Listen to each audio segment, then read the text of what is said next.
when you bring up a system of lockdown, you automatically have to compare it to a system of no lockdown, Sweden and Norway.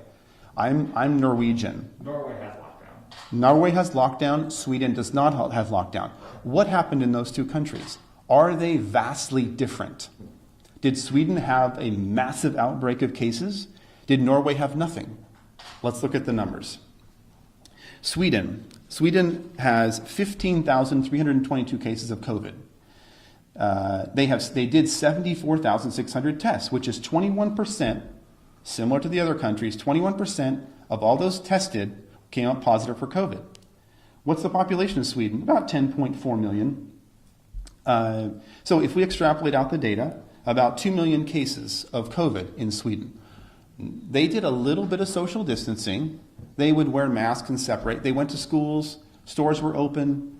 They were almost about their normal daily life with a little bit of social distancing. They had how many deaths? 1,765. California's had 1,220 with isolation. No isolation, 1,765. We have more people. What I'm getting at is millions of cases, very small death. Millions of cases, very small death. This is what we're seeing everywhere. Norway, its next door neighbor. This is where I come from. These are two Scandinavian nations. We can compare them as they are similar. Let's look at the data. Norway, 7,191 cases of COVID. Total COVID tests, 145,279.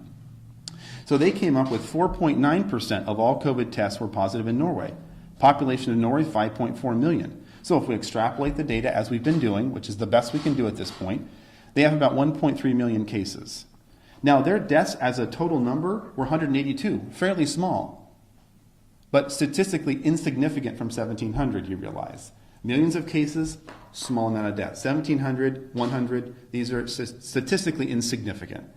So you have a 0.003 chance of death as a citizen of Norway and a 97% recovery. Their numbers are a little bit better. Does it necessitate shutdown, loss of jobs, destruction of the oil company, furloughing doctors? That's the question I have for you. And I think the answer is going to be increasingly clear as we move through this data.